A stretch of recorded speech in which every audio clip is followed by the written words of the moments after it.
ગુજરાતીઓ બધા એક શબ્દ બોલે, બોલો જય શ્રી કૃષ્ણ. હા, જય શ્રી કૃષ્ણ ક્યાંથી આવ્યું? એની પર એક વાર્તા ઇન્સ્ટા પર આવી બોલી, એવી સરસ વાત આપણને આમ હૃદયમાં અડી જાય એવી વાત. એક વાર કૃષ્ણ ભગવાન ગાય ચરાવવા માટે જતા હતા. ધ્યાન આપજો. અને મોબાઈલ તમારો જો જાગૃત મોડમાં હોય તો સુષુપ્ત મોડમાં કરી દેજો અને થોડી વાર સુવાડી દેજો વિચારવામાં. આખો દિવસ તમારા હાથમાં એ થાકી જાય છે, એના કરતા થોડું આરામ કરે 2 કલાક. કૃષ્ણ ભગવાન ગાય ચરાવવા માટે રોજ જાય. હવે એમાં એક ગોપી માથા પર માખણ લઈને જતા. કૃષ્ણ ભગવાને આ ગોપીને રોકી. ગોપી આવો હો મારું આજે હો ભાગ્ય, કૃષ્ણ મારું માખણ પાસે, મારા માટે તારું માખણ. કૃષ્ણ કીધું મારે માખણ નથી ખાવું, મારે છાશ પીવી છે. કે પ્રભુ મારી પાસે તો માખણ જ છે, તમે જો કહેતા હો આજ્ઞા કરતા હોય તો હાલ દોડતી જવું અને ફટાફટ તમારી માટે ઘરેથી તાજી છાશ લઈને આવું. ભગવાન કે જાઓ. ગોપી દોડતી દોડતી ઘરે ગઈ.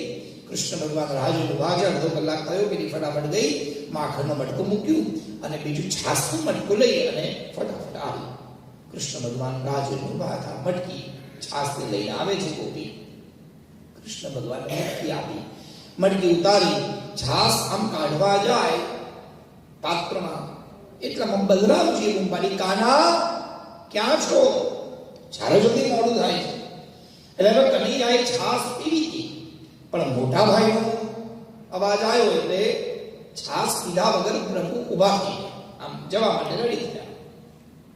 ગોપી કે પણ પ્રભુ છાશ, ઉભી હમણાં આવું છું ભાઈને વાત કરીને, મોટા ભાઈને મળીને. ગોપી કે સારું. એટલે ગોપી છાશ લઈને ઊભી છે. કૃષ્ણ ભગવાન ગયા બલરામને મળવા માટે. હવે પ્રભુ ભૂલી ગયા કે મારે પાછું છાશ પીવા આવવાનું છે. વાતો કરતા કરતા પ્રભુ સીધા ઘરે જતા રહ્યા. 2-3 દિવસ પછી ત્રીજા ચોથા દિવસે પ્રભુ પાછા એના એ રસ્તા પર આવ્યા. પેલી ગોપી ત્યાં બેઠી હતી છાશ લઈને. ભગવાન કે તું અહીંયા શું કરે છે? પ્રભુ તમે કીધું તું ને કે પાછા આવો, હું રાહ જોઉં છું. 3 દિવસ થઈ ગયા, ખાધા પીધા વગર અહીંયા જ છું, રાત્રે અહીંયા જ હતી, તમારી રાહમાં. અરે પ્રભુ તો એટલા બધા ભાવ વિભોર થઈ ગયા. એ ગોપીના ભાવ પરથી, એની શ્રદ્ધા પરથી, એની રાહ પરથી, એના ઉત્સાહ પરથી. અને પ્રભુએ રાજી થઈ અને ગોપીના આશીર્વાદ આપ્યા. ગોપી, તે મારી માટે 3-3, 4-4 દિવસ સુધી ખાધા પીધા વગર તું મારી રાહ જોઈને અહીં ઊભી છું. બહુ રાજી છું. જા, હું તને વરદાન આપું છું. મારું નામ છે કૃષ્ણ અને તારું નામ છે જય શ્રી. આજથી લોકો મારું નામ લેતા પહેલા તારું નામ લેશે, જય શ્રી કૃષ્ણ બોલશે. બોલો જય શ્રી કૃષ્ણ.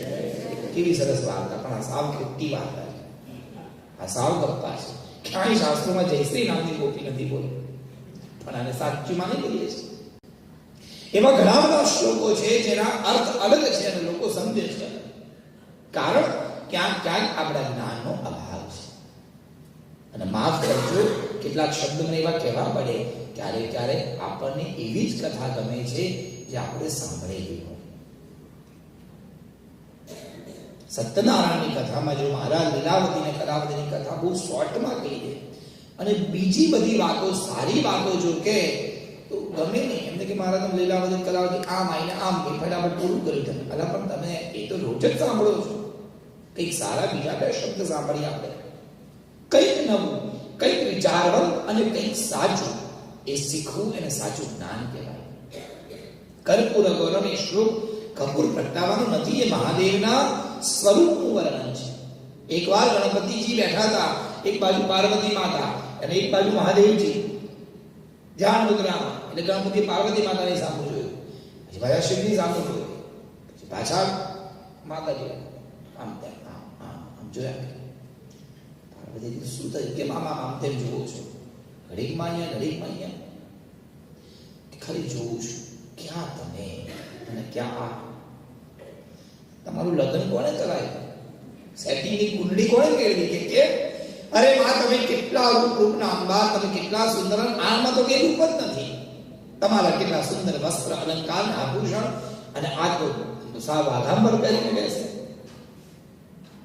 ક્યાં તમે રૂપવાન ને ક્યાં આ રૂપ વિહીન? પ્રભુ તમારા બંનેનું લગ્ન કરાયા કોણ? એટલે પાર્વતી માતાએ કીધું, ગણેશ તમને મહાદેવજીના સ્વરૂપ વિશે ખબર જ નથી. ક્યારે ખબર પડશે? તો કીધું કે એ જ્યારે છે ને માન સરોવરમાં સ્નાન કરીને પ્રભુ બહાર વધારે ત્યારે તમે જોયું. અને એક વખત એવું બન્યું, પ્રભુ મહાદેવ પોતાની જટા ખોલી અને માન સરોવરમાં સ્નાન કરે છે. સ્નાન કરીને ધીમે ધીમે ધીમે ધીમે ધીમે ધીમે મહાદેવનું શરીર આમ જ્યારે બહાર આવે, પહેલા લાંબી લાંબી જટાઓ ફૂટી ગઈ છે અને ઘણા સમય પ્રભુ નાયા છે એટલે ચહેરા પર લાગેલી બધી જ ભસ્મ ઉતરી ગઈ છે. ભસ્મના કારણે એમનું વર્ણ, એમનું શરીર થોડુંક શ્યામ લાગતું. ભસ્મ ઉતરી ગઈ એટલે આમ ચમકતો ચહેરો, એકદમ સફેદ ચહેરો બહાર દેખાય અને કાળી કાળી સુંદર જટાઓ ધોવાઈ ગઈ. આંકડાનું દૂધ ઉતરી ગયું, એકદમ કાળા વાળ. તમને તો ખબર છે મહાદેવજી એકદમ સિક્સ પેક બોડી વાળા છે. બોલો જય શ્રી કૃષ્ણ. એકદમ મજબૂત શરીરનો વાંધો, એકદમ સુંદર શરીર મહાદેવ, લાંબી લટકતી જટાઓ, સુંદર સફેદ ચહેરો અને આમ અત્યંત અલંકારિત મહાદેવ જ્યારે આમ પાણીમાંથી બહાર આવે અને ત્યારે ગણપતિના મોઢામાંથી શ્લોક નીકળે. મહાદેવ કેવા છે હવે જોજો, તમારો શ્લોક તમને આવડે છે. પહેલો શબ્દ આવ્યો કર્પૂર ગૌરમ. મહાદેવ કપૂર જેવા એકદમ સુંદર છે. ચહેરો તમે જુઓ ને કોઈનો, પહેલી નજરે એની આંખો પર જાય. મહાદેવનો ચહેરો એકદમ સફેદ, નજર की આંખો ઉપર એ શબ્દ નીકળ્યો કરુણાવતાર. મારા મહાદેવ કરુણાના અવતાર છે. કરુણાવતાર, કર્પૂર ગૌરમ કરુણાવતારમ, પછી સંસાર સારમ. મહાદેવને એક વાર જોયા પછી બીજું કંઈ આ દુનિયામાં સારયુક્ત લાગે નહીં. એ જ આ સંપૂર્ણ સંસારનો સાર છે. આવા એક એક એક એક શ્લોકોમાં મહાદેવનું અદ્ભુત વર્ણન છે. દરેક શ્લોકોનો એક ગૂઢ રહસ્યાર્થ પણ છે. પણ આપણી કથા કૃષ્ણ કથા છે. બોલો જય શ્રી કૃષ્ણ. એટલે કવરેજ નથી. એવો જ શ્લોક સર્વ મંગલ માંગલ્યે શિવે સર્વાર્થ સાધિકે. આ શ્લોકમાં એક એક શબ્દોનો સુંદર અર્થ છે અને એવો જ અર્થ સભર શ્લોક છે. કૃષ્ણાય વાસુદેવાય હરયે પરમાત્મને. આ કૃષ્ણના ધ્યાનનો શ્લોક છે. ત્રણ પ્રકારના શ્લોક અમારા ત્યાં હોય. એક નમસ્કારાત્મક મંગલાચરણ હોય, એક વસ્તુ વિષયાત્મક મંગલાચરણ હોય. અમુક અમુક શ્લોકોમાં વસ્તુ અને વિષયની પરિગણના કરવામાં આવે, અમુક શ્લોકોમાં નમસ્કાર કરવામાં આવે અને અમુક શ્લોકો એ વર્ણનાત્મક એમાં વર્ણન કરવામાં આવે. આ શ્લોક વર્ણનાત્મક પણ છે અને નમસ્કારાત્મક પણ છે. ધ્યાન આપજો. કૃષ્ણાય, કૃષ્ણ શબ્દની આ વિભક્તિ છે. જ્યારે પણ સંસ્કૃતમાં કોઈને નમસ્કાર કરવાના હોય તો ત્યાં એ વિભક્તિ વાપરવામાં આવે. અહીંયા છે કૃષ્ણાય.